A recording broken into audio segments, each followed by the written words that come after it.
Word पहला कौन सा है? वर्ड किसके लिए? वर्ड डॉक्यूमेंटेशन के लिए। पावर पॉइंट किसके लिए? प्रेजेंटेशन के लिए। एक्सेल किसके लिए? शीट के लिए। एक्सेस किसके लिए? डेटाबेस के लिए। और आउटलुक मेलिंग कंटेंट के लिए। या एक लाइन में कह सकते हो it's a content management software. आप अपने कॉन्टैक्ट्स वगैरह भी मैनेज कर सकते हो, इसके अंदर वो चल जाएगा। अब इनको ध्यान रखना, इन्होंने ये सारा ग्रुप है आपका, लेकिन ये सारे आए अलग अलग हैं आपके। ये तो वर्ड तो 83 में ही आ गया था। चार्ल्स सिमोइनी नाम के एक पर्सन थे और एक रिचर्ड बोडी नाम के पर्सन थे, उन्होंने इसको तैयार किया था 83 में। जिरोक्स कंपनी में काम कर रहे थे वो। पावर पॉइंट को तैयार किया था 87 में, जिसकी आज हम अभी फिलहाल के लिए बात कर रहे हैं। तो इसको हटा के अब सीधा फिर पावर पॉइंट है। इतना बैकग्राउंड तो पता लग गया। मैं इस बार को रिकॉल कर देता हूँ। मैं सबसे पहले पूछ रहा हूँ कि माइक्रोसॉफ्ट जो एमएस कंपनी है वो कैसी कंपनी है? आईटी। आईटी का मतलब इंफॉर्मेशन टेक्नोलॉजी। कौन से ईयर में बनी? 1987 में बनी। वो हेडक्वार्टर कहाँ पे इसका? वॉशिंगटन। केंद्र हेडक्वार्टर है इसका। फाउंडर कौन है? बिल गेट्स है। को फाउंडर कौन है? पॉल एलन इसके को फाउंडर है। इसका हेडक्वार्टर वॉशिंगटन डीसी में हो गया। इसके अंदर जो आपके सीईओ है वो कौन है? इंडियन। मतलब वो इंडियन है, याद कर लेना है। इसके साथ साथ आप मुझे बताओ कि इन्होंने 1988 में क्या बनाया? ऑफिस स्यूट बनाया। ऑफिस स्यूट क्या बनाया? Office suite. इसका मतलब क्या होता है? Group of application software. क्या नाम बोला? ग्रुप ऑफ एप्लीकेशन सॉफ्टवेयर बनाया। Application software. तो सॉफ्टवेयर क्या होता है बताओ? Group of program. क्या है? Group of program. प्रोग्राम क्या होता है? Group of instruction. Group of instruction बना प्रोग्राम, ग्रुप ऑफ प्रोग्राम बना सॉफ्टवेयर। परफेक्ट हो गया। अब मुझे ये बताओ इसके अंदर ग्रुप ऑफ एप्लीकेशन सॉफ्टवेयर में कोई 5 के नाम बताओ। एमएस वर्ड इसके लिए डॉक्यूमेंटेशन के लिए, पावर पॉइंट प्रेजेंटेशन के लिए, एक्सेल शीट के लिए, एक्सेस डेटाबेस मैनेजमेंट के लिए, और 5वां कौन सा था? आउटलुक मेलिंग कंटेंट के लिए, या कॉन्टेक्स्ट मैनेजमेंट करने के लिए। अब पावर पॉइंट पे आते हैं। पावर पॉइंट कैसा सॉफ्टवेयर है आपका? प्रेजेंटेशन सॉफ्टवेयर है। कौन से साल में आया है? अप्रैल 1987। एग्जैक्ट डेट है इसके 20 अप्रैल 1987 है। बाकी मंथ वगैरह जरूरी नहीं है, डेट भी जरूरी नहीं होता, ईयर रीडिंग है यहाँ पे आपका। ईयर कौन सी है? 1987 में बना। किसने बनाया? डेनिस ऑस्टिन प्लस में रॉबर्ट गैस्किल। क्या नाम बोला? डेनिस ऑस्टिन प्लस में रॉबर्ट गैस्किल। ठीक है सर। अब ये पावर पॉइंट जब कभी भी आप लोग ओपन करेंगे तो इसके अंदर आपको बाय डिफॉल्ट फाइल का नेम जो आपको देखने को मिलेगा ना, वो देखने को मिलेगा PRESENTATION1 प्रेजेंटेशन 1। बाय डिफॉल्ट का मतलब जब हम बाय डिफॉल्ट बात करेंगे इसका मतलब है अपने आप, कुछ भी उसके अंदर चेंजेस हमने नहीं किया, दैट इज बाय डिफॉल्ट। तो बाय डिफॉल्ट वही है अपने आप। जब भी आप खोलोगे तो फाइल का नेम प्रेजेंटेशन 1 मिलेगा। इसी से ही कहानी स्टार्ट होती है कि मैं अगर पावर पॉइंट फाइल को सेव कर रहा हूँ तो मुझे कैसे पता लगेगा कि वो पावर पॉइंट की फाइल है। एक्चुअली पावर पॉइंट की फाइल का पता लगाना जरूरी है कैसे है। ऐसे मैं आपको कह दूँ कि 10 चीजें हैं, बहुत सारी फाइल हो सकती है। तो एक्चुअली 2003 तक पावर पॉइंट का इसका हमें पता लगता है एक्सटेंशन से। एक्सटेंशन से पता लगेगा हमें। एक्सटेंशन मतलब फाइल का टाइप बताता है किस टाइप की फाइल है। तो पावर पॉइंट की फाइल का मतलब by default file name presentation 1 है। 2003 तक इसकी फाइल होती थी डॉट पीपीटी। आप अपने कंप्यूटर में जब भी कोई फाइल खोलते हैं लास्ट में डॉट पीपीटी लगा होता है, इसका मतलब आपने प्रेजेंटेशन फाइल को ओपन कर दिया। ठीक है, ये 2003 या इससे पहले के ओल्डर वर्जन का था। नए वर्जन जो आए हैं 2007 एंड ऑनवर्ड्स। इसका मतलब आप कहोगे सर 3 से लेकर 7 के बीच में क्या था? 3 से लेकर 7 के बीच में कुछ नहीं था, क्योंकि 3 का अपडेट के बाद सीधा 7 में अपडेट आया। बीच में कोई अपडेट नहीं आया था। मतलब देखो 97 का अपडेट था, फिर 2003 का अपडेट, फिर 7 में आया, फिर 10 में अपडेट हुआ, फिर 13 में, फिर 16 में, फिर 19 में, फिर 21, फिर 24। अब लेटेस्ट 24 चल रहा है इनका। इन आगे जो भी है ना कोई चीज नहीं, बस सेम चल रहा है आपका। तो अब आपकी पावर पॉइंट की फाइल है PPTX लगता है इसमें। अब आप नोटिस करना कोई भी फाइल पावर पॉइंट की ओपन करोगे ना उसमें लास्ट में आपको ये PPTX लिखा मिलेगा। X का मतलब क्या है सर इसमें? X का मतलब होता है XML फाइल होती है, यानी कि इसको बोलते हैं हम लोग एक्सटेंसिबल मार्कअप लैंग्वेज बोलते हैं हम लोग। ये मार्कअप लैंग्वेज है इंटरनेट की बाइनरी फाइल होती है इसमें। मतलब आप उसको इस फाइल को इंटरनेट पे एक्सेस कर सकते हैं आसानी से। पहले इंटरनेट का दौर इतना था नहीं, आपको पता है। अब ये मार्कअप लैंग्वेज जुड़ गई। आपने सुना HTML का नाम सुना कभी? HTML Yes, sir. Text markup Language. है ना, मतलब वो इंटरनेट पे लिखा हुआ वेब पेज HTML में होता है। ये भी मैंने क्या बोला, इट्स अ मार्कअप लैंग्वेज। तो बाइनरी फाइल है, नेट फाइल कनेक्ट होती है, ऐसा समझो। तो अब आपका PPT और ये PPT X है। तो मैं आपसे ये कहूँ, कोई फाइल है, एग्जाम्पल से आप क्या लिखा, मैं एग्जाम्पल लिखता हूँ। मैंने एक फाइल का नाम लिखा sunil.pptx रखा, और मैंने लिखा एक फाइल का नाम sunil.mp3 रखा, और एक फाइल का नाम मैंने ये रखा कि sunil. आपका एग्जाम्पल से मैंने jpeg रखा। नाम तीनों फाइल के सेम है, सुनील ये तीनों फाइल के नाम, लेकिन क्या फर्क है, तुम कैसे पहचानोगे इनको? फाइल एक्सटेंशन से, मतलब फाइल के टाइप से। अब आपको मैं कह दूं कि ये गाना है, तो क्या मान जाओगे आप लोग? No, sir. सॉन्ग तो नहीं है ना, ये क्या है बताना? ये सर प्रेजेंटेशन फाइल है। क्या है ये? Presentation मैं file. पूछूं ये क्या है? Song. है सर, MP3 फाइल है। MP3 का मतलब मूवी पिक्चर फेज 3, फेज 4 वाला वीडियो फाइल होता है, फेज 3 वाला वीडियो फाइल होती है। ये पूछूं ये क्या है? Image. इमेज है, जॉइंट पिक्चर एक्सपर्ट को बोलते हैं इसको हम लोग, ठीक है ना। पहले जेपीजी होता था खाली, अब जेपीईजी आने लग गया। जेपीजी जॉइंट फोटो गैलरी होता था, जॉइंट फोटो ग्रुप होता था, वो कंप्रेस नहीं होता। जेपीजी ज्यादा कंप्रेस फाइल होती है आपकी, ताकि डेटा अनयूज हमारा ना हो पाए। अब जेपीजी, तो आप इस इतनी सी बात से ये समझे कि मुझे पावर पॉइंट की फाइल को पहचानना कैसे है, उसके एक्सटेंशन से। कैसे पहचानोगे बताओ? Extension. इतनी चीजों को फिर से रिकॉल करो, देखते हैं रिटेंशन पावर कितनी है हमारी। कंपनी कौन सी है? माइक्रोसॉफ्ट। कौन से साल में बनी, फटाफट बताओ? 1975। हेडक्वार्टर कहाँ पे है? Washington. CEO कौन है इसके? सत्यनारायण। कौन है इसके? Bill Gates. को-फाउंडर कौन है? Paul Allen. इसका एक ऑफिस सूट कौन से ईयर में बना? 1988 में बना था। कितने ग्रुप है, कितने सॉफ्टवेयर इसमें? 5। पांच। सॉफ्टवेयर क्या होता है? Group of program. प्रोग्राम क्या होते हैं? Group of instruction. और वो कितने सॉफ्टवेयर बता रहे? 5। पांच। पहला कौन सा? MS Word, PowerPoint, Excel. Excel. Outlook किसके लिए? एक्सेस किसके लिए? Database. और एक्सेल किसके लिए? Sheet. PowerPoint किसके लिए? Presentation. Document. Document. PowerPoint कब आया? 1987. कौन लेके आए? रॉबर्ट गैस्किल लेके आए। PowerPoint जो होता है इसके बाय डिफॉल्ट फाइल का नेम क्या है? Presentation 1. PowerPoint की फाइल को पहचानूंगा कैसे? एक्सटेंशन से। तो 2003 तक के सॉफ्टवेयर में एक्सटेंशन क्या था? PPT. अभी क्या हो गया? PPTX. X हो गया। X का मतलब क्या है? External marking. माइक्रोसॉफ्ट पावरपॉइंट में ये एक्सेल मतलब एक्सटेंसिव मार्कअप लैंग्वेज है।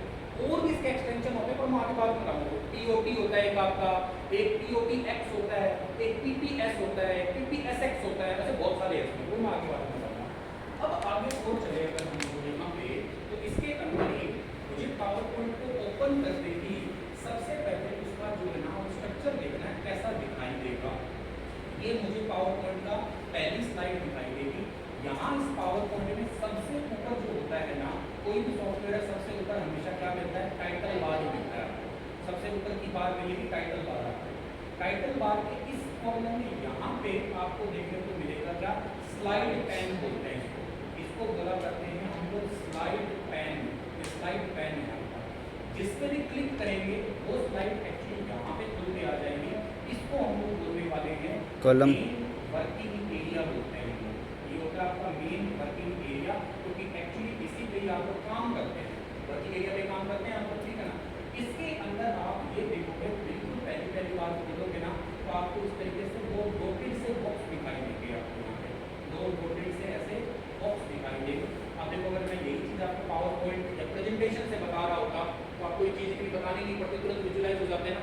मतलब प्रोजेक्टर होता है या डिजिटल बोर्ड होता, समथिंग चीज़ें फर्क पड़ता। ये प्रेजेंटेशन का ये कमाल है, प्रेजेंटेशन से ये चीज़ बतानी होती तो आप तुरंत समझ जाते। वह वो तो अभी हमारे पास ऑप्शन नहीं होता।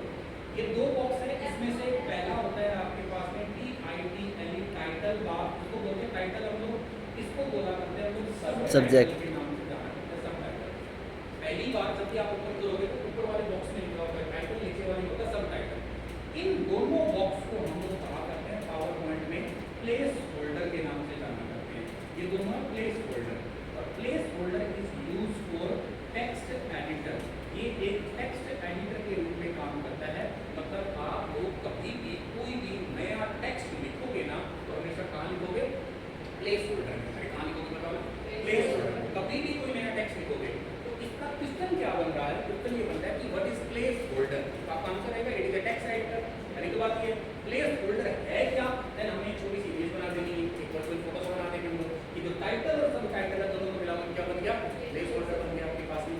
ये टाइटल बार है, ये स्लाइड पे मतलब यहाँ पे नंबर ऑफ स्लाइड्स बहुत सारी रहने वाली है, ये आपका स्लाइड हो गया। इसमें क्या होता है, छोटा सा नीचे एक और पार्ट है, इसको बोला करते हैं नोट्स पेन का करते हैं हम लोग, नोट्स पेन या नोट्स पेन। यहाँ नोट्स पेन का मतलब है मुझे उस पर्टिकुलर स्लाइड के नीचे नोट्स ऐड करना है। अब तो मैं चलो पढ़ा रहा हूँ, लेकिन कई बार क्या होता है कि मुझे ना, जैसे मान लो मैं प्रैक्टिकल बताता हूँ, मुझे मेरी कंपनी में कई बार क्या करता है, मुझे जैसे सेमिनार वगैरह देने का बड़ा शौक है, मुझे मेरी कंपनी में कभी सेमिनार देना पड़ जाए। सेमिनार का मतलब ये होता है कि आपको लोगों को थोड़ा सा एक इंस्पायर करना है, मोटिवेट करना है, समथिंग कहिएगा। मोटिवेट से थोड़ा ऊंचा उठ के वर्ड होता है, इंस्पायर डिफरेंट है दोनों शब्दों में, पर मैं इंस्पायर वर्ड थोड़ा परफेक्ट मानता हूँ। इंस्पायर करना, जगाना है लोगों को, समझो। तो मुझे ये बताना है, मैं पावर पॉइंट पीपीटी से लगाता हूँ, कुछ मोटिवेशनल वीडियो लगा दी जिसको देख के अच्छा लगे, कुछ ऑडियो लगा दिया। अब जब कभी ऐसी बातें करनी होती है ना, कई बार क्या होता है कि हमें क्या क्या बोलना है वो चीज़ भूल जाते हैं। पढ़ाते में तो भूलेंगे नहीं, क्योंकि कंटेंट है वो चीज़ें याद रहेगी सारी, लेकिन जब किसी को आप इंस्पायर कर रहे होते हो तो ज्ञान देते समय कई बार ज्ञान कहाँ का कहाँ चला जाए समझ नहीं आता। अगर ये ऐसा हो जाएगा तो इसका मतलब मैं खुद ही इंस्पायर की लोगों को क्या कर रहा हूँ। सारी चीज़ें होती है अलाइनमेंट से चलती है, प्लान होकर चलती है। और प्लान करके मैंने किसी को इंस्पायर नहीं किया तो कुछ इंस्पायर नहीं हुए, तो जस्ट एक थोपना हो गया समझ लो किसी पे। तो इसके लिए तो मुझे प्लान बनाना पड़ेगा। और बहुत ज़्यादा दिक्कत आती है कि आप सीधा, या तो देखो बहुत एक्सपीरियंस हो तो एक एज के बाद आएगा तो इतना आ नहीं सकता, तो उसका सब्स्टिट्यूट ये होता है कि मैं पीपीटी बना लेता हूँ, साथ में नोट्स लिख लेता हूँ, और नोट्स में मैं पॉइंट लिख लेता हूँ कि मुझे ये टॉपिक पे बोलना है, ये टॉपिक पे बोलना है, ये टॉपिक पे बोलना है। जब मैं किसी को प्रेजेंट कर रहा हूँ तो मैं प्रेजेंटेटर व्यू में प्रेजेंट करूँगा, वो मैं आगे आपको लैपटॉप में दिखाऊंगा प्रेजेंटेटर व्यू। उसका मतलब है कि नोट्स केवल मुझे दिखेंगे, तुम ऑडियंस को नहीं दिखेंगे। स्पीकर नोट्स बोलते हैं, वो ऑडियंस नोट नहीं होते हैं। इसका मतलब क्या है कि मेरे आगे लैपटॉप पड़ा है, तुम्हारे अभी प्रेजेंटेशन चल रही है, तुम्हें केवल दिख रहा है जो मैं कंटेंट दिखाना चाहता हूँ, और मुझे साथ में वो भी दिख रहा है यार अभी पॉइंट के बाद ये बात बोलनी है, ये बात बोलनी है। इससे मेरे साथ आइडिया दे रहे हैं ना दिमाग में, अच्छा हाँ ये टॉपिक बोलना रह गया था, इसको मिस नहीं करना, इसको मिस नहीं करना, ये बात में अलाइनमेंट प्रॉपर बनेगी। भाषण मेरा जो भी होगा, मेरी स्पीच होगी, मेरा सेमिनार होगा, बहुत बैलेंस जाएगा, बढ़िया जाएगा। नोट्स हर स्लाइड के साथ में नोट्स पेन जरूर होता है। याद रखना, नोट्स पेन क्या होता है, it is a audience note नहीं होता, स्पीकर नोट्स होता है। क्या होता है ये, स्पीकर नोट्स। समझ आया नहीं इसका मतलब क्या, स्पीकर नोट्स क्या, स्पीकर के लिए है ये, तुम्हारे लिए दिखाई नहीं, तुम्हें दिखाई नहीं ये चीजें, तो ये नोट्स पेन वहाँ पे काम आएगा। अब क्या होता है कि पावर पॉइंट को स्टार्ट करने से पहले हमें एक चीज और देखनी होती है, इसके फ़ॉन्ट क्या होते हैं। यहाँ पे फ़ॉन्ट नेम क्या है, फ़ॉन्ट साइज क्या होते हैं, कितने कितने फ़ॉन्ट आप छोटा कर सकते हो, क्योंकि प्रेजेंटेशन में सबसे इंपॉर्टेंट भी फ़ॉन्ट होता है। मैं तुम्हें कुछ दिखा रहा हूँ, तुम्हें वो चीज़ दिखे ही ना, आप प्रैक्टिकली सोचो, आप अगर दो चार लोग बात कर रहे होते हैं, एक दूसरे का मुंह देख के अपना बात नहीं होती ना, कहीं ना सामने बैठ जाए। प्रेजेंटेशन में दिखाना जरूरी है। मैंने आपको कह दिया कि ये बहुत इंपॉर्टेंट है। अब वो क्या घंटा इंपॉर्टेंट है, किसका नहीं रहा है, क्या लिखा क्या आपने, इंपॉर्टेंट का मतलब ये भी सर विजिबल हो। मैंने कहा ये बहुत इंपॉर्टेंट है, हाँ ये एक्चुअली विजिबल है, मुझे पता लगा है क्या ये क्या इंपॉर्टेंट है, पता नहीं क्या लिखा था आपने, ये मतलब आपको विजिबिलिटी जरूरी है। पावर पॉइंट पढ़ते समय फ़ॉन्ट सबसे मस्त होता है, लार्ज फ़ॉन्ट होते हैं यहाँ पे, बहुत लार्ज होते हैं। वर्ड एक्सेल के मुकाबले तो बहुत ही बड़ा आपको देखने को मिलेगा। कितना कितना हो सकता है बड़ा फ़ॉन्ट यहाँ पे। देखो अगर मैं कहता हूँ फ़ॉन्ट की, पहले तो मैं बात करूँगा फ़ॉन्ट नेम, फ़ॉन्ट का नाम जरूरी है। पावर पॉइंट में 2003 एंड पहले के जो वर्जन थे उनमें फ़ॉन्ट का नाम आया करता था कैलिब्री, कैलिब्री बॉडी पहले ही आया करता था। लेकिन आजकल लेटेस्ट में 2007 एंड ऑनवर्ड्स में फ़ॉन्ट आने लग गया है, इसका नाम है कैलिब्री लाइट आने लग गया है। एडवांस है पावर पॉइंट सब मेरी तीनों में, वर्ड और एक्सेल दोनों में एडवांस है, क्योंकि वर्ड में आज भी बाय डिफॉल्ट बॉडी आता है, एक्सेल में बाय डिफॉल्ट बॉडी आता है आज भी, लेकिन इसमें कैलिब्री लाइट आने लगी है। मैं आपसे पूछूं पावर पॉइंट का बाय डिफॉल्ट फ़ॉन्ट का नाम क्या बताओ, कैलिब्री लाइट। अरे क्या नाम है बताओ, कैलिब्री लाइट है। अब मैं आपसे पूछ रहा हूँ फ़ॉन्ट साइज। फ़ॉन्ट साइज जो होता है ना सर आपका, इसमें एक वर्ड आता है drop down menu. Drop down menu क्या मतलब है इसका, ड्रॉप डाउन मेन्यू का आपने प्रैक्टिकल कभी देखा होगा ना, एक छोटा सा विंडो होता है, उस पर क्लिक करते एक छोटी सी विंडो नीचे खुल जाती है, देखा होगा आप लोगों ने, उसको बोलते हैं ड्रॉप डाउन मेन्यू। क्लिक करके मेन्यू नीचे की साइड आ गया, देखा कभी आपने हुआ बने ऐसा, ठीक है ना? भाभी जी को कहते थे बाद में बात करते हैं अच्छा नहीं लगता है। तो font size drop down menu का मतलब है कि क्लिक करते ही सीधा नीचे साइड मेन्यू खुल जाएगा। कितना फ़ॉन्ट होता है सर इसमें? आपका मिनिमम जो फ़ॉन्ट होता है ना वो होता है 8 होता है, मैक्सिमम फ़ॉन्ट यहाँ पे चला जाएगा 96 चला जाएगा, और बाय डिफ़ॉल्ट फ़ॉन्ट जो होता है पावर पॉइंट में वो होता है 60 और 24। दो क्यों होते हैं? क्योंकि आपने अभी एक चीज देखी थी, प्लेस होल्डर देखा था, टाइटल और सब टाइटल देखा था। टाइटल का 60 होता है, सब टाइटल का 24 होता है। By default PowerPoint Word Excel में 11 होता है, ध्यान रखना, लेकिन यहाँ पे 60 और 24 होता है। आपको मेन्यू दे रखा है 8 से 96 तक, मैनुअली अलग होता है। मैनुअली कम से कम आप 1 कर सकते हो, मैक्सिमम आप 4000 तक कर सकते हो। बहुत बड़ा फॉन्ट है, मैंने कहा ना फॉन्ट का वैल्यू है यहाँ पे पावर पॉइंट में। एक्सेल में देखोगे मैक्सिमम 400 नहीं कर सकते हो आप मैनुअली भी, वर्ड में देखोगे मैक्सिमम 1638 ही कर सकते हो मैक्सिमम, लेकिन यहाँ तो 4000 तक मैक्सिमम जा सकते हो। ये फॉन्ट का वैल्यू है, दिखाओगे नहीं तो बताओगे कैसे पावर पॉइंट कैसे प्रेजेंट करोगे इतना डेटा। अब समझने की बात है, पहले मुझे समझना है कि ड्रॉप डाउन मेन्यू क्या होता है। अगर रेस्टोरेंट में जाते हैं, मेन्यू अपने पास में होता है, मेन्यू में कुछ चीज़ें लिखी होती है, वो लिखा होता है कि ये कर दो, मेन्यू में फिक्स है मतलब ये चीज़ें। बहुत बार ऐसा होता है कि आप कस्टमाइज करवाते हैं। जैसे मैं प्रैक्टिकल एग्जाम्पल देता हूँ, मसाला डोसा खाते हैं ना आप लोग, मेरा बड़ा फेवरेट है साउथ इंडियन डिश में। मैं हैदराबाद के रहा हूँ तो मुझे वही पसंद आने लगा, मजबूरी में पसंद आ गया, खैर चलो तो आपको जो कहा नहीं खाने के लिए। Masala dosa plus paneer plus onion, ऐसा कोई मेन्यू में होता नहीं है ज़्यादातर। या तो पनीर डोसा अलग मिलेगा, मसाला अलग मिलेगा, अनियन अलग मिल रहा होता है ना। लेकिन मसाला भी मुझे चाहिए, पनीर भी मुझे चाहिए, अनियन भी मुझे चाहिए, चीज़ भी मुझे चाहिए। मैंने मेरे तरफ से कई सारी चीज़ें करी। पिज़्ज़ा में आप टॉपिंग करवाते हैं ना, याद है ना? कई बार होता है ना पिज़्ज़ा में पनीर कईयों को चाहिए, स्वीट कॉर्न चाहिए, कैप्सिकम चाहिए, टमाटो चाहिए, अलग अलग चाहिए होता है, जैलपिनो वगैरह जो भी चाहिए। आप अपने इसे कस्टमाइज करवाते हैं ना, तो ये तो मेन्यू में था 8 से 96, पर मैं कस्टमाइज करना चाहता हूँ अपने अकॉर्डिंग, तो कम से कम कितना कर सकता हूँ? ज़्यादा से ज़्यादा कितना कर सकता हूँ? 4000। 1000। अब एक डाउट होगा, ये आप बोल रहे हो 8 हो गया, आप बोल रहे हो 4000 हो गया, यूनिट तो होगा ना कहीं? क्या है? किलो है, ग्राम है, इंच है, फुट है, क्या चीज़ है? यूनिट तो होगा ना, ये कौन सा?